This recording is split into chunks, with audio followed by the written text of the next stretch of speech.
In this video, I'm sharing a true college dorm story where something felt wrong from the very beginning. What started as an ordinary roommate situation slowly turned into something disturbing, confusing, and terrifying in ways I still can't fully explain.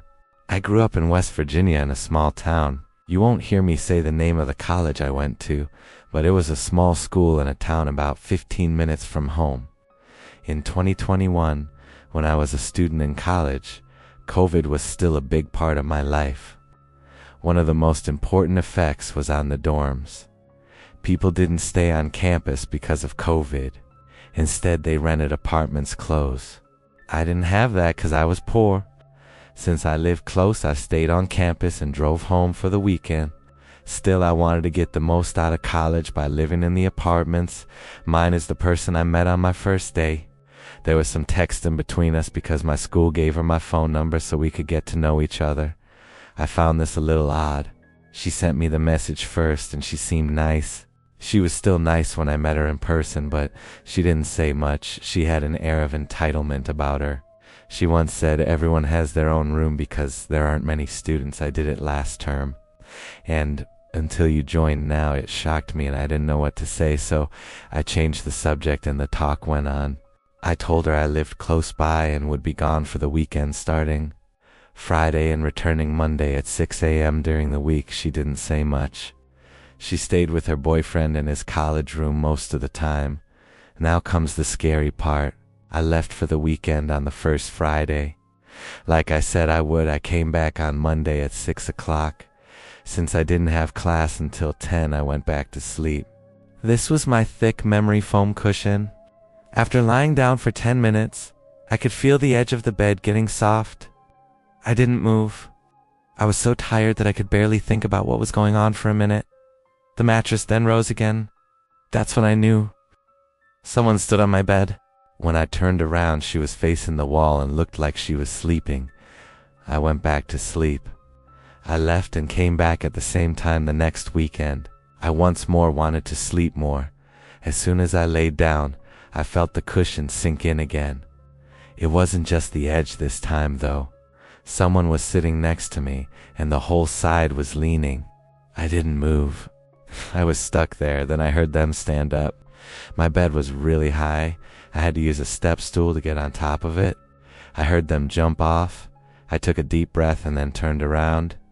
She was back on her bed, this time facing the wall. I was confused. Was I seeing things because I hadn't slept enough? Was it unable to move? It's not possible. I was still able to move.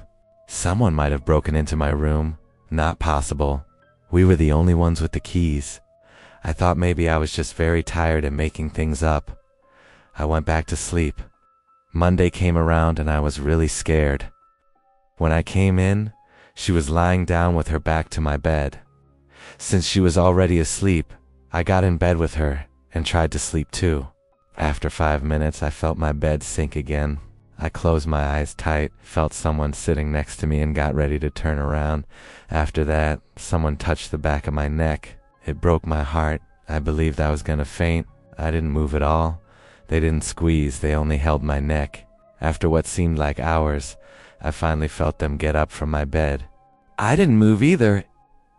I froze for a few more seconds because I was scared, and then I turned around. While she slept, she was facing the wall, but I didn't care. I quickly left the room and called my mom. I skipped class. My mom told the school about everything I told her. Thank God I was able to change rooms. When they asked if I wanted the cops to help, I said no. There was no real proof that she did anything. I just told them not to put her with anyone else. I remembered a few things after I got my new room set up. She told me once that she had a roommate in the past who didn't stay for long, but she never explained why. I also remembered that one time she opened a locked drawer that held about 10 bottles of prescription drugs. She told me it was for my skin. I thought that might be true. She might have had another problem or been taking medicine that was making her feel really bad. After a few days, I saw that I had left her a book and a binder. The book wasn't important to me, but she texted me telling me to get it. Even though I told her I had to focus on school in my new room, I agreed to get my things to keep her from getting suspicious. I went in because my key still worked. I was glad she wasn't there because she wasn't there. I picked up my things and turned to leave. She was in the doorway when I turned around.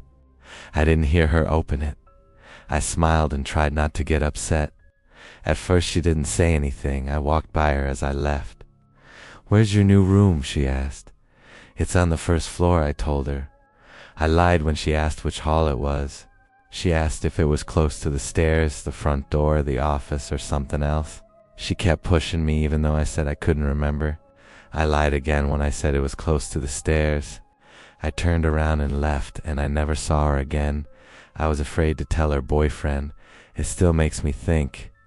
Was I dreaming or seeing things? It couldn't have been anyone else, but I don't think it was. We were the only ones with keys. She might have been sleepwalking because of the medicine she was taking, or she might have been up to something bad. Before I woke up, my mom thought she was seeing how close she could get to me. She might have even tried to choke me that one morning. I'm not sure. It happened a long time ago. I also hope she never has to share a room with anyone else. Stories like this make you question how well we ever really know the people around us. Let me know in the comments what you think was really happening and whether you believe it was sleepwalking or something far more disturbing. If you enjoyed the video, like, subscribe, and turn on notifications. I'll see you in the next one, when the horror returns.